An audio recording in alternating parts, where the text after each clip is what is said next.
Right now, you are sitting somewhere that stays cool for you. A fan clicks on, or the air conditioner hums, and the heat just goes away. For you, a hot day means shade, a cold drink, and waiting it out. Heat is a small thing you switch off with a button. But the body you are sitting in was built by heat so brutal it should have killed you. And the proof is hiding right under your skin. For the first humans, the heat was not an annoyance. It was a thing that shaped your arms, your skin, and the way you walk.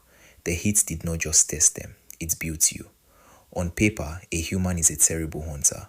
No claws, no fangs, not even fast.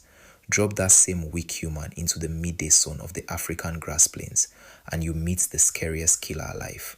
A lion sprints and cooks from the inside. An antelope runs hot and has to stop and rest. Your ancestors did the opposite.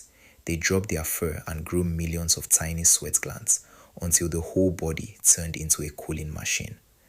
Daniel Lieberman and Dennis Bramble, two scientists at Harvard, showed in 2004 that we're built to run long, not to run fast. You are carrying around 2 million sweat glands right now, more than almost any animal alive. Early people did not outrun their dinner. They jogged behind it for hours in the boiling sun until it dropped from heatstroke and could not stand back up. We did not outfight the animal world, we outcooled it. But sweating out that much water opens a new hole you can fall into: thirst. You can last weeks with no food. In real heat, you last only days with no water. So when the rivers dry up and the land turns to dust, how do you not die? You stop hunting for water. You start burying it. The sand people of the Kalahari desert took big ostrich eggs, drained them, and filled the empty shells with water in the short wet season.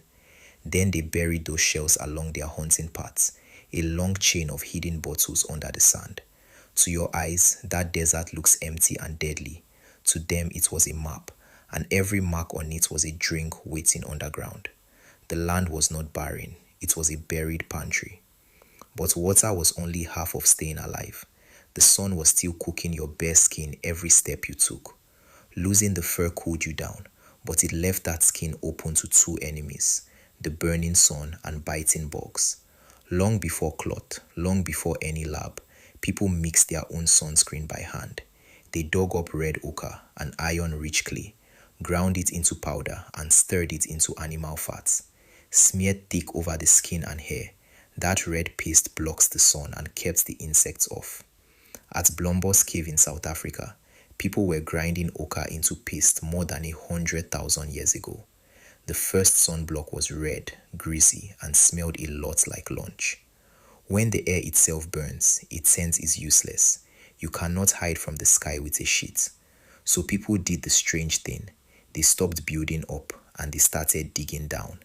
In the hottest corners of the world, ancient builders carved their homes straight into the earth.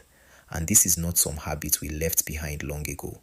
Even today in Kuba Pedy, a town in Australia where the surface can hit 115 degrees, families still live inside homes cut into the rock. Go just 10 feet down, and the earth holds a steady 70 degrees, day and night, summer and winter. The same ground under your feet right now would do the exact same thing for you. They did not beat the heat, they stepped under it. Here is the honest other side of this. Plenty of people will tell you it was the cold that made us human. Winter forced our ancestors to invent. They cut bone needles, sewed fitted clothes, and stacked whole huts out of mammoth bone just to keep the cold on the outside. The cold made us clever, and that part is true. But the cold only changed what we carried. The heat changed what we are. The cold gave us a coat. The heat gave us a new body.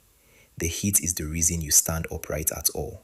Standing tall keeps the sun off your back and lifts your head into the moving air. The heat is why you are nearly bald next to every other ape, why you sweat instead of pants, why your whole skin works like a radiator. Every hot day you have ever complained about was fought and won for you, thousands of lifetimes before you were born. So nobody gets to call the heat a thing our ancestors simply lived through. The heat sat down and drew the blueprints. Winter built a shell around the body. The sun built the body itself. So go back to that cool room you are sitting in, with the fan clicking on and the heat switched off. The machine that survived the sun did not get left behind in the desert. You are wearing it. Here is the quiet part. You treat the heat as your enemy, the thing you run from every single summer. But the sun never tried to erase the people who came before you. It shapes them, one weak, sweaty, upright body at a time. Whatever you feel when the heat presses down on you today, they felt it first, and they answered it with the body you now call your own. The heat did not break us, it made us. If you like my videos, subscribe so you miss the next one. Thank you for watching.